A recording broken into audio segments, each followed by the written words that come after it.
Well, good evening, friends. Mark Holmes here, and as always, thank you guys for watching, commenting, subscribing, and being part of the Joe Boo Sports Report. Without you guys, this literally does not work. Well, I just got finished with my live stream. For some reason, my computer just had a big hiccup. Basically, it just went through and went, and threw off my stream, so I lost my stream. So I had already started, and I had a whole bunch of people over on one side of it, and then it wouldn't let me go back into it, so I had to restart it. And I'm one of those, I'm a creature of habit. I get used to having the same routine, and when I get out of that routine, I'm screwed up. I'm used to, it drives some of you crazy because in the morning I drink my coffee and then I turn on the lights and stuff and have my spiel. And it's like, after that, I'm on cruise control. And it's almost crazy because more times than not, when I sit down, I don't know what I'm going to talk about. It's just like I sit down, I go into a trance, and then it all just comes out. And then I go back and my wife will say, "What did you talk about?" And it's like, I don't know. Because I get into this rhythm and it goes. It's when I have to think about it that it gets messed up. So tonight, after, I have everything set up, I got it, ready to go. And when I'm ready to go, all I have to do is push the go live button. Push the go live button. You wait for the streaming thing. It'll spin around there and all of a sudden it'll turn green, which means you're live. And from that point on, then I push the auto button and that goes through and plays the dun, dun, dun, dun, dun, dun, whatever it is and all that. And when that goes on, then I push, boom, the auto button and the start, and then it plays that video and I'm in queue. I'm ready to rock and roll because as soon as that video is done, hello friends, Mark Holmes here with my buddy Cowboy Joe Boo, and boom, and I'm in a roll. I got to that point and then all of a sudden, the system, everything goes black. All four of the screens go black. And I'm like, what? Then it starts coming back up. But it didn't come back up where my cameras were. So my camera, everything's out of sync. And now I'm just like, and it just didn't have a flow to it. And herein lies the problem for the Cowboys. I'm not going to put all the blame on this defense on Mike Nolan. I'm going to put some of the blame on the fact that we tried to do a 4-3 and a 3-4 and say it's a hybrid. What you were doing is you were taking a full complex defense. We're taking another full and complex defense. We want you to learn both of these, and we're going to be doing things in between. So we match up. Great idea in theory. But when you've got too much to study and too much to think about, you're just kind of like I was tonight with the show. I don't know what to do. And see, here's the thing with football. When you think on the football field, you're done. You do not have time to think. I know that sounds crazy, but it's the honest truth because everything happens so fast. It needs to be a reaction. You see something and automatically it kicks you into, I got to do this.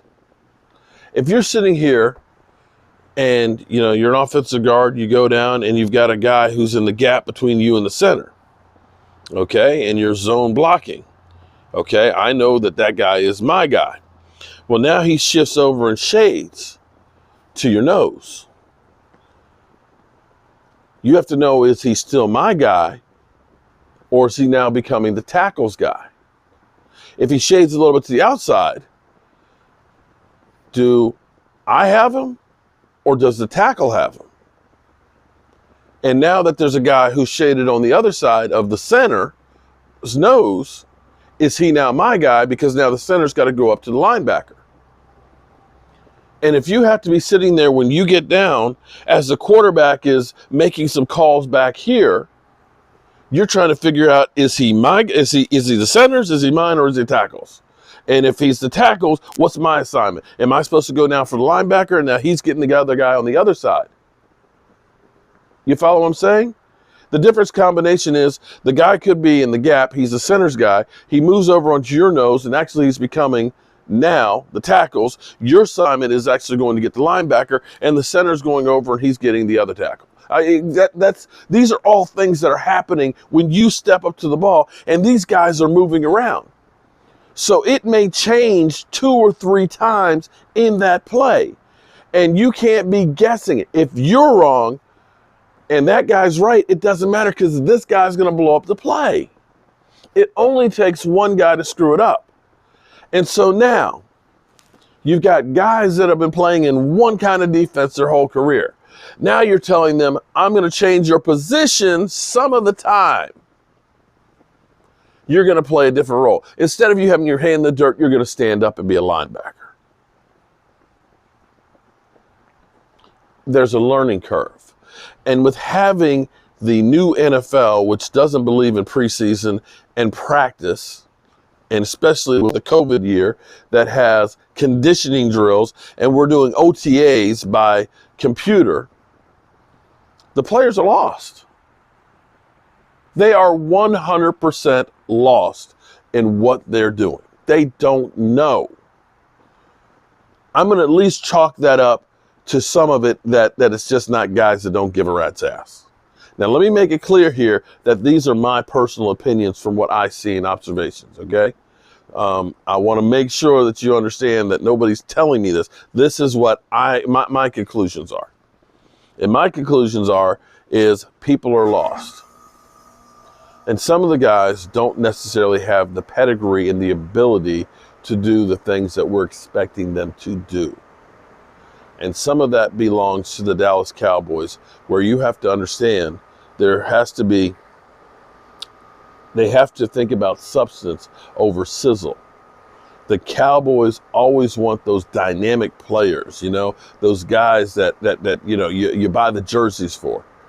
Those guys that are scoring all these touchdowns and things, the wide receivers, flamboyant people, the guys that are out there making noise and everything else and, doing the dancing things. But the problem is you don't have defensive tackles that are there that are selling jerseys. They're not the ones that are putting the fans in the stands, that they're buying the jerseys and they're saying, yo, yeah, I love that guy. Oh, they're not. And those guys get overlooked. But the problem is, you can't win without them. And the Dallas Cowboys have overlooked the defensive tackles and safeties for a long time. I went back through the draft. And since 2000, we drafted Roy Williams with the first pick. We got J.J. Wilcox with the third pick. We got Kevon Frazier with the 6th. We got Xavier Woods with the 6th. And we got Darian Thompson with the 6th round pick. That's all the Dallas Cowboys have invested in safety. Period. In 20 years. And we had opportunities to get really good safeties. When we drafted Tristan Hill in the 2nd round, sitting behind him was Taylor Rapp. Sitting behind him was Juan Thornhill. But we were like, nah, we don't need no freaking safety. We're good. But in the same way, the Dallas Cowboys learned the hard way, because Tony Romo's career literally got beat down and shortened, because instead of us investing draft capital into outstanding offensive linemen, we figured we can just sign journeyman offensive linemen. We can get guys late in the draft. We don't need premier players there. But once we got those premier players there, you saw the offense do incredible things. And as good as the offense is, and we've had an offense for the course of the last 10 years, many of those years, good enough to win a Super Bowl, if you had at least an above average defense. And more times than not, our defense just has not been there. As much as we think about how great Troy Aikman and Roger Staubach were, you can't talk about the great Dallas Cowboys teams without talking about the defense. And until Jerry Jones wakes up and realizes we have to do that, we're going to be stuck right where we are. Whew. Yeah. All right, y'all. Sunday is going to be a long, long day. We got the Cowboys at 1 o'clock. We got the Redskins and the Eagles, I think, at 4. And then we have the Giants at 8:15. And I will be live streaming all of the games. Whew. About 10 hours. So I'm going to let my voice rest tomorrow. No, I'm not. You know I can't stop talking. All right. But I'm going to go to bed now. Peace out.